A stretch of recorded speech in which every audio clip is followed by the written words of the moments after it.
우리도 부활을 해서 저와 함께 영원히 사시는 여러분 되시길 예수님 축복합니다. 저는 오늘 이 부활절을 맞이해서 봉독한 이 마태복음 16장 23절부터 28절의 말씀을 가지고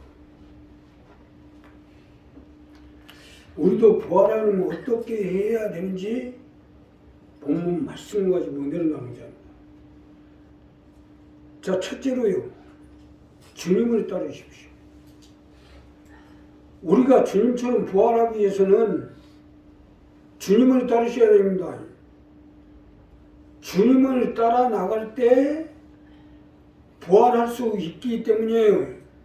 자, 본문 첫 번째로 보면 예수께서 돌이키시며 베드로에게 이르시되 사단아 내 뒤로 물러가라. 너는 나를 넘어지게 하는 자로 내가 하나님의 일을 생각지 아니하고 도리어 사람 일을 생각하는도다 하시고.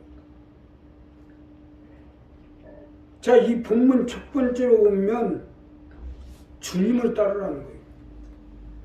이것이 첫 번째로 본문에 주시는 말씀인데, 오늘 부활절을 맞아 예수님이 부활하신 것처럼 우리도 부활하기 위해서는 어떻게 해야 하는지를 본문을 통해 확실하게 알고 주님을 따라야만이 내가 살 수 있다는 사실을 알고 주님을 따르시는 여러분 되시길 부탁합니다. 믿으시기만 하면 주님을 따르셔야 돼요. 주님을 따라야만이 내가, 내 자녀가, 내 가족이 부활할 수 있다는 사실을 우리에게 제시하고 있는 거예요. 어떻게 보면 예수님이 고난을 당하시고 부활하심의 시작이라고 할 수 있어요.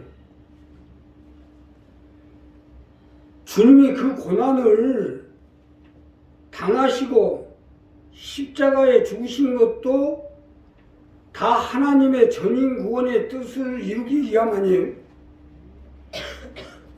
하나님의 일을 생각지 아니하고 내가 사람의 일을 생각하는도다 하신 것은 이 말씀이에요.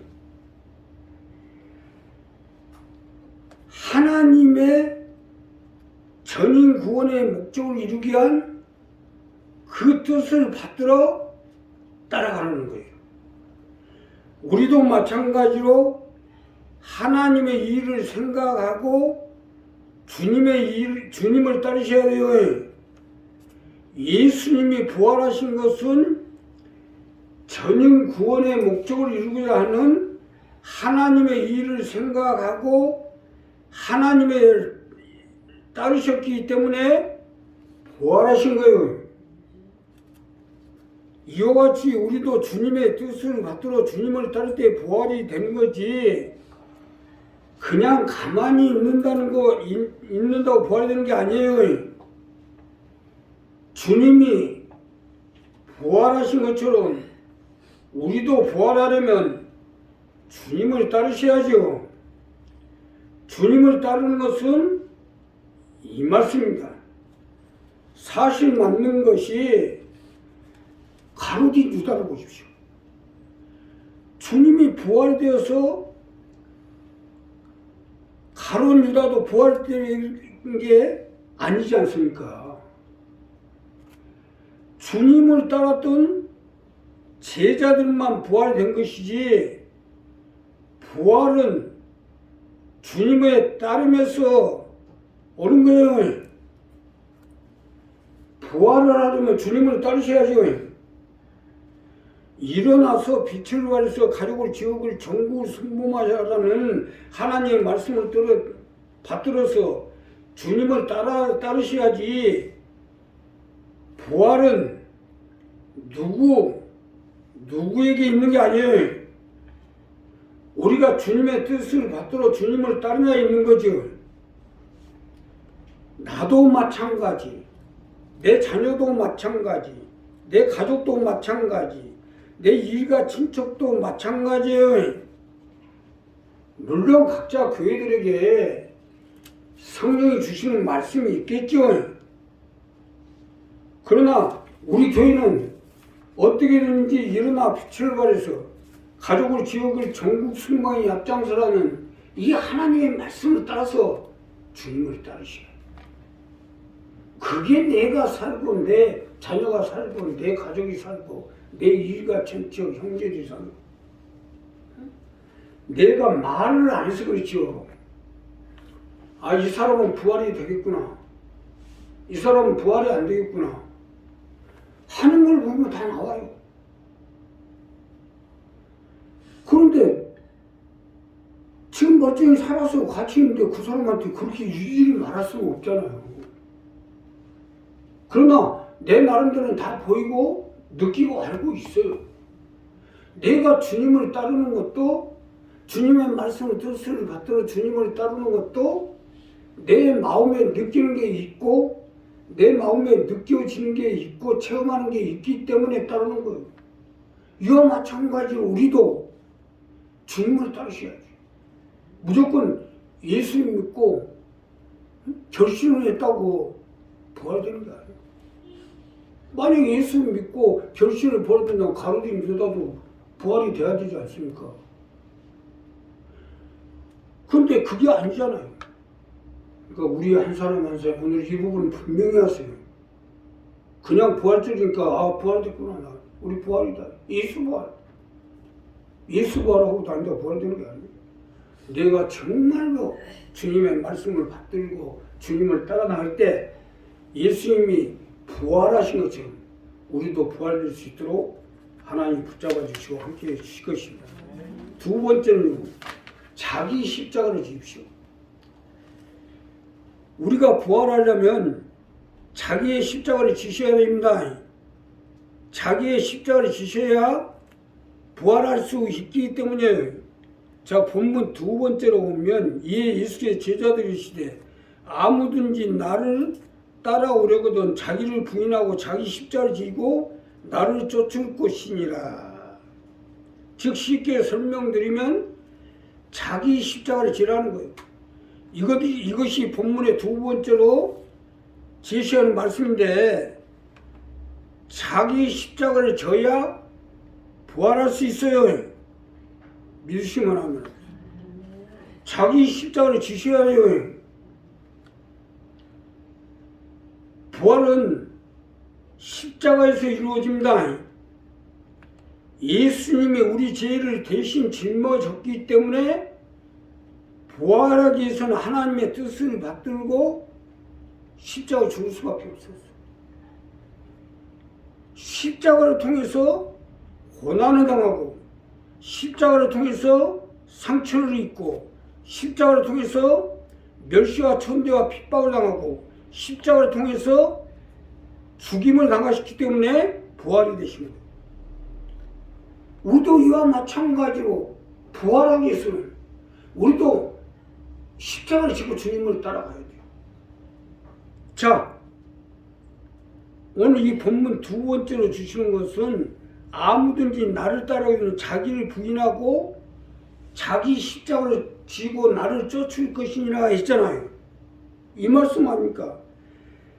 자기를 부인하라는 것은 내 생명, 내 목숨, 내 삶, 내 모든 것은 결국은 죽어 없어질 것이기 때문에 이것을 인정하고 내가 부활하기 위해서는 주님처럼 자기가 져야 할 십자가를 지고 쫓아오라는 말씀입니다.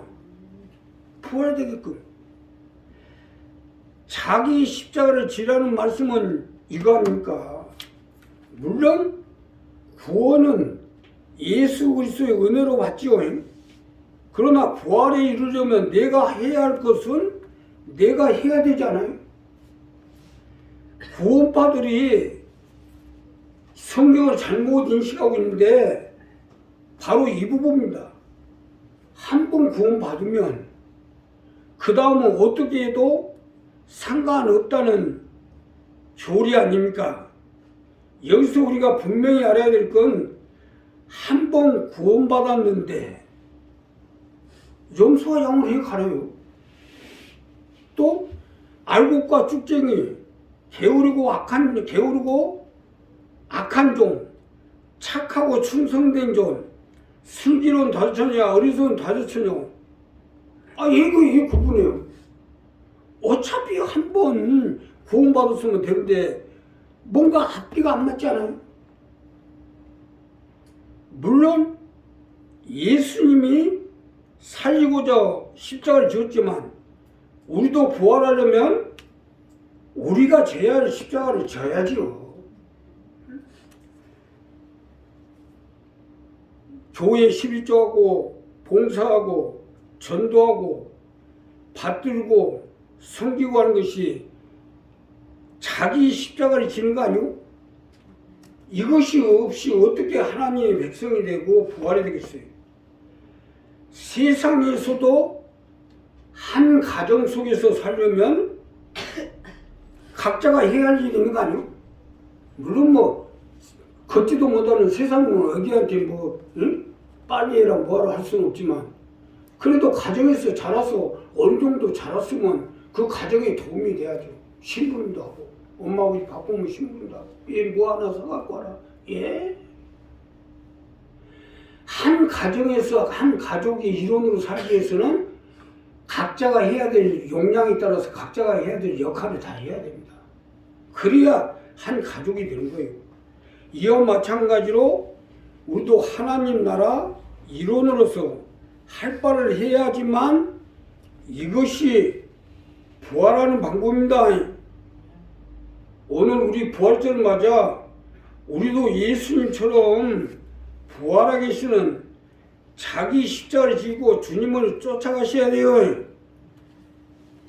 내 역량에 따라서 물론 교회 어떤 사람은 11조도 100만 원 하는 사람 있고 200만 원 하는 사람 있고 또 큰 교회 같은 몇 억씩 11조 하는 사람도 있어요.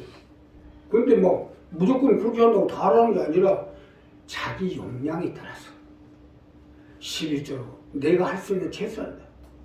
가부가 두 랩돈을 소리 없이 살짝 헌금합니다. 집어넣는데 예수님이 이걸 보고 칭찬하지. 거기에 10달란트, 10배, 100달란트씩 드리는 사람도 있는데 두 랩돈이면요.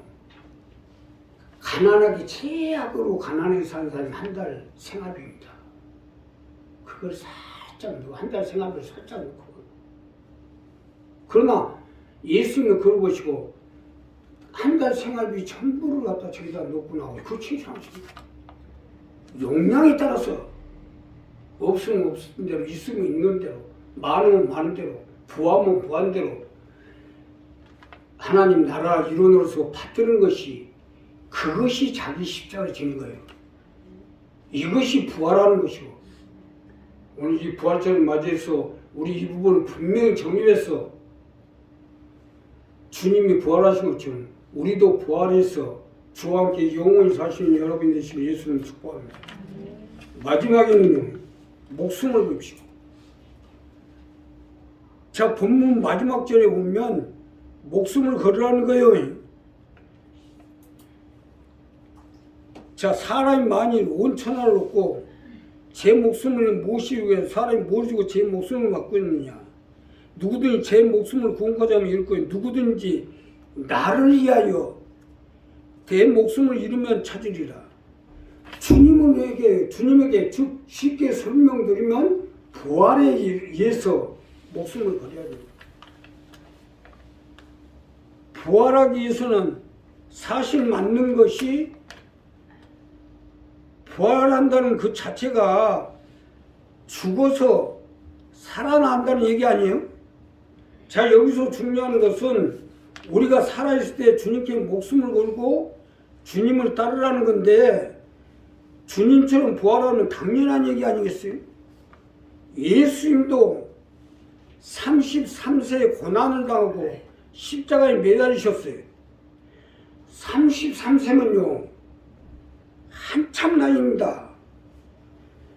이 한참 나이 십자가에 못 박혔다는 건 결국 목숨을 건 거 아니에요?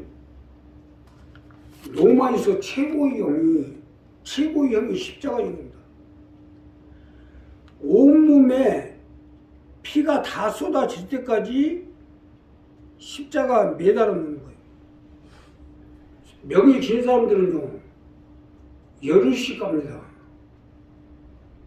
잘 먹고 기운이 많은 사람들은 열흘씩까지 십자가에 매달아 놔요. 열흘까지 열흘 동안 안 죽어요. 물 한 모금 안 주고 피가 한 번씩 떨어져 나가는 거예요. 그거 얼마나 고통스럽고 못 견디겠어요. 피 마른다는 얘기가 바로 이 부분에서 나온 거예요. 물론 고통스러움 못 견디겠지만 부활하려면 어쩔 수 없지. 어떡하겠어요. 어차피 한 번 죽는 건 정한 이치인데 문제는 어떻게 죽느냐에 따라서 부활이 되냐, 영원히 죽느냐로 달라지게 돼 있어요. 목숨을 아무데나 걸면 안 돼요. 주님께 걸어야지. 인명은 재청이라고 사람이 죽고 사는 것이 하늘에 달렸겠지만, 그러나 문제는 주님께 걸고 있느냐는 거예요. 오늘 부활절날 우리 이 부분에 대해서 다시 한번 잘 생각해 보세요. 과연 나 자신은 내 목숨을 어디다 걸고 누구한테 걸고 살고 있는지, 여기에 우리가 부활하고 못하고가 결판이 나게 돼 있어요. 세상도 좋고 가족도 좋고 내 형제도 좋고 자식도 좋지만 영혼은 살고 좋아해야 되는 거 아니요? 아무리 좋으면 뭐해. 내 목숨 잃어버리면 모든 것이 다 허당인데. 그런다고 자식이나 가족이나 형제고 다 버리라는 것은 아니에요.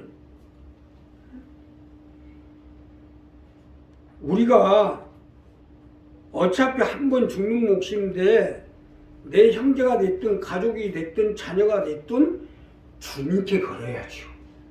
이것이 중요하고, 내 자녀, 아니 내 자신이 알잖아요. 우리가 주님께 목숨을 걸어야 부활할 수 있다는 사실을 알았으면 내 자녀도 걸게 해야죠. 내 가족도 걸게 하고 내 부모도 걸게 하고 내 일가 친척 형제도 걸게 해야죠. 어떤 권사님 하나가 천국에 갔는데 예수님 만나고 너무 좋아, 할렐루야. 예수님이 난 너 모른다 이러는 거예요. 예. 분명히 부활하기 위해서는 예수님께 목숨을 걸어야 된다고 알면서 자기는 걸었어요. 자기는 예수 잘 믿었어요. 자기는 열심히 했어요. 근데 그 자녀들한테, 가족들한테, 형제간들한테는 말을 안 한 거예요. 예수님도 모른다. 물론 말을 안 듣는 자식들이 어떻게 할 수 없지. 그러나 우리 마음속에 애통하는 건 있어야 될 거 아니에요. 우리 자식이 천국으로 가야 될 텐데, 내 부모, 내 일가 친척 형제가 천국에 가야 될 텐데, 이걸 가지고 애통하는 거라도 있어야지. 애통하는 자는 보이냐, 저희가 이루함을 받을 것이겠잖아요. 애통함을 가져요. 여기서 제가 말씀드리는데, 우리가 마음속에 애통하고 기도하면요, 하나님 나몰라를 못합니다. 이 세상 법정에서 마찬가지예요. 자식이 지혜를 짓고 모든 사람이 손가락질하고 무기징역을 받고 지옥에 들어갔어요.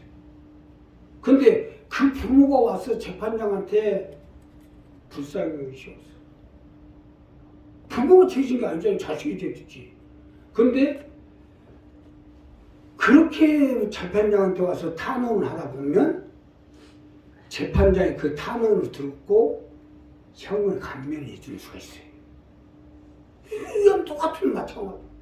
내 아들이 저렇게 예수를 모르고 천국을 모르고 어떻게 해야 천국에 가서 부활한다를 모르고 저렇게 행동을 하고 있으니 하나님, 하는 행동이야 인정하고 못났지만 불쌍히 여기시옵소서. 이렇게 우리가 애통하고 하나님께 탄원을 하면 하나님 들으시게 돼 있어요. 믿으시면 하면. 이 부분까지는 돼야 됩니다. 분명히 나는 천국 가고 분명히 내 자식은 내 부모는 내 일가 친척 형제는 지옥에 갈 거 많이 알면서도 나 몰라라 하고 있으면 결국 뭐요? 하나님 내 영혼도 버린다는 거 아셔야 돼요. 이 부분은 분명히 아셔야 돼요. 내 자녀가 됐든 가족이 됐든 내 식구 또 부활돼야 될 거 아닙니까? 이것을 분명히 알고 행하셔야죠. 자, 우리가 여기서 중요한 것은 우리 자신도 마찬가지지만 내 속에서 예수가 살아있지 못하면 부활 못됩니다. 내 자녀도 마찬가지고 내 자녀 속에 예수가 살아있지 못하면 부활 못됩니다. 내 부모도 마찬가지예요. 더 구체적으로 말씀드리면 내 자녀 속에 우리 교회가 살아나야 돼요. 내 자녀 속에 예수님이 살아나고 우리 교회가 살아나야 부활도 되게 돼 있어요. 예. 7교회 주님의 은혜는 7교회에 한해서만 있습니다. 에베소 교회, 서문학 교회, 두아드라 교회, 또 삽대 교회, 빌라델피아 교회, 라오디아 교회 7교회만 주님의 은혜를 입게 돼 있어요. 그럼 뭐 교회가 살아나지 못하면 그 사람은 죽은 사람, 부활도 안 됩니다. 우리 이 부분을 분명히 하셔야 돼요. 내 속에 예수가 살아있냐, 내 교회가 살아있나, 이것이 부활하고 직결되는 문제예요. 그러니까 오늘 이 부분을 정리하셔야 돼요. 오늘 본문 말씀에도 인자가 세상에 다시 올 때 각자가 행한 대로 갚으리라잖아요. 오늘 우리 부활절을 맞아 이 부분을 분명히 해서 예수님이 부활 승천하신 것처럼 우리도 주님과 함께 부활해서 주와 함께 영원히 사시는 여러분 되시길 예수님 축복합니다. 기도하겠습니다. 감사하시오.